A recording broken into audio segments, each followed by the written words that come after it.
تو کیا چیز لے کے آتے ہیں اور کس چیز کی وہاں پہ پریکٹس ہوتی ہے اور کس چیز کی واپس زندگی میں آ کے پریکٹس ہوتی ہے. آپ نے دیکھا ہوگا کہ جب نئے نئے حاجی واپس آتے ہیں تو الحمدللہ بہت سے لوگوں کی زندگیاں واقعی بدل جاتی ہیں.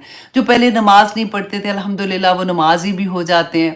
عورتوں میں سے بھی آپ دیکھو کہ بہت سی عورتیں حجاب لینا شروع کر دیتی ہیں.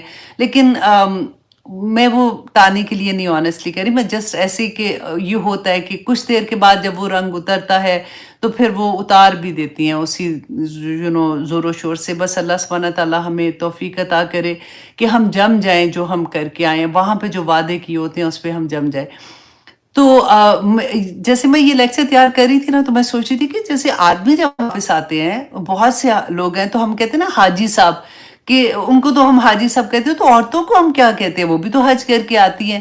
لیکن یہ مجھے نہیں سمجھ آئی تھی. میں بڑا سوچا، میں نے کہا حاجن صاحب تو کوئی بھی نہیں، حاجن تو نہیں کہتے، وہ تو میں نے نہیں آج تک کسی کو سنا. لیکن حاجی صاحب تو پکے ہو جاتے ہیں نا، ان کے تو نام ٹیگ لگ جاتا ہے کہ یہ حج کر رہے ہیں. تو اب یہ مطلب بیسیکلی اس کا مقصد کیا ہوتا ہے، میسج کیا ہوتا ہے کہ نو یہ شریف ہو گئے یہ اب ٹھیک ہو گئے. اللہ اکبر. اچھا جی، اب دیکھیے کہ انسان کے نیک اعمال اللہ کے ہاں اس وقت قابل قبول ہوں گے جب وہ سنت کے طریقے پر، رسول اللہ کی سنت کے طریقے پہ ہوں گے. جو سنت کے مطابق نہیں ہے وہ قبول نہیں ہے. اب دیکھیں نیک عمل تو مسلمان بھی کرتا ہے، کافر بھی کرتا ہے، یہودی بھی کرتے ہیں، مشرکین، مطلب سارے کرسچنز ہیں، ہر کوئی نیک عمل کرتا ہے.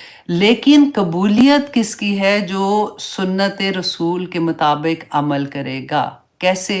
اب دیکھیں جیسے قرآن میں اللہ سبحانہ تعالیٰ نے اقیم الصلاۃ کی بات کہی ہے. 5 نمازوں کا ایکچولی اگر ہم کہیں نا، ہم ایک تفسیر میں نکالتے ہیں، لیکن اگر دیکھیں کہ اللہ سبحانہ تعالیٰ نے اس طرح سے 5 نمازوں کا کہا ہے یا وقت کا بتایا تو وہ تو نہیں ہے پراپر طرح سے نا. ہمیں کس نے بتایا؟ رسول اللہ صلی اللہ علیہ وسلم نے بتایا تھا. اور اگر ہم یہ سوچیں کہ نہیں جی یہ نماز کوئی بات نہیں، ابھی تو میں نہیں ہے تو میں یہ عصر کے ٹائم پہ پڑھ لوں گی، عصر کی میں مغرب کے ٹائم پہ پڑھ لوں گی، تو وہ قبول ہوگی؟ نہیں ہوگی نا.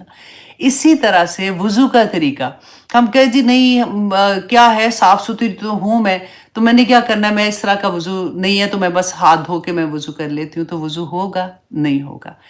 ہر وہ طریقہ، ہمیں تو ہر طریقہ جو رسول اللہ نے بتایا ہے نا، اگر ہم سنت پہ عمل نہیں کرتے تو پھر وہ ہماری مرضی کی جو نیکیاں ہوں گی وہ اس طرح سے قبولیت ان کی نہیں ہے. اور دیر از اے لانگ لسٹ اگر آپ اس کو دیکھیں. اب کیونکہ میں نے آنا ٹاپک پہ، حج کے ٹاپک پہ، اس لیے میں اس کو زیادہ الیبریٹ نہیں کر رہی ہوں. انشاءاللہ جہاں پہ آئے گا تو میں آپ کو ڈیٹیل سے بھی بتا دوں گی، کیونکہ جب ہم ورڈز میں سنتے ہیں نا تو ہم اس کو ریلیٹ کر سکتے ہیں. پھر ہم کہتے ہیں ہاں واقعی یہ تو میں ایسے سوچ رہی تھی، یا ایسے واقعی ایسی بات ہے. تو اب دیکھیے کہ حج پہ جب حاجی جاتے ہیں، 8 ذی الحج کو آپ دیکھیں کہ وہ کیا کہتے ہیں کہ مسجد حرام کو چھوڑ کر منی میں خیمہ زن ہو جاتے ہیں. ٹھیک ہے، اب دیکھیے کہ خانہ کعبہ میں ایک نماز پڑھنے کا کتنا، 1,00,000 سے بھی زیادہ نماز پڑھنے کا ثواب ہے نا. تو اتنا بڑا ثواب خانہ کعبہ میں نماز پڑھنے کا ہے، تو ہم وہ جگہ چھوڑ کے منی میں کیوں آ کے خیمہ لگا کے بیٹھ جاتے ہیں؟ کیونکہ رسول اللہ صلی اللہ علیہ وسلم نے ایسے ہی کیا تھا، اس لیے ہم کرتے ہیں. اب دیکھیں منی میں ہم پہنچتے ہیں تو 9 کی صبح کو، 9 ذی الحج کو فجر کی نماز کے بعد ہم وہاں سے نکل کے کہاں جاتے ہیں؟ عرفات میں جاتے ہیں. عرفات میں کیوں جاتے ہیں؟ دیکھیں آپ منی اور عرفات میں کوئی اتنا بڑا فاصلہ نہیں، وہی زمین ہے، وہی آب و ہوا ہے، وہی سارا کچھ ہے نا. تو وہاں سے خیموں سے نکلتے ہیں، وہاں جا کے ہم بیٹھ جاتے ہیں اور عبادت کرنے لگ جاتے ہیں، عبادت کا دعائیں مانگتے ہیں نا. تو وہاں پہ ہم کیوں کرتے ہیں؟ کیونکہ رسول اللہ صلی اللہ علیہ وسلم نے ایسے ہی کیا تھا کہ وہ فجر کی نماز کے بعد عرفات کے لیے نکلے تھے. اب دیکھیے وہاں پہ ہم جاتے ہیں، یہاں سے تو ہم عبادت کرنے جاتے ہیں نا، اتنا دل میں جوش جذبہ ہوتا ہے کہ ہم نے یہ کرنا ہے، ہم ایسی عبادت کریں گے، ہم نمازیں پڑھیں گے، نوافل پڑھیں گے. اچھا وہاں پہ جا کے اب عرفات میں آپ دیکھیے خطبہ سنتے ہیں نا، تو اس کے بعد ظہر اور عصر کی نمازیں اکٹھی پڑھتے ہیں. اب وقت پہ نماز پڑھنے کا تو اتنا زیادہ ثواب ہے، وہاں پہ وہ نمازیں ہم اکٹھی پڑھتے ہیں اور قصر پڑھتے ہیں. کیوں پڑھتے ہیں؟ کیونکہ رسول اللہ صلی اللہ علیہ وسلم نے ایسے پڑھی تھی، ہم اپنی مرضی سے نہیں کر سکتے. اب عرفہ میں آپ سوچئے، ہم دعائیں کرنے کے بعد، سورج غروب ہونے کے بعد ہم وہاں سے نکلتے ہیں تو ہم مزدلفہ چلے جاتے ہیں رات گزارنے کے لیے. اب سورج غروب ہونے کے بعد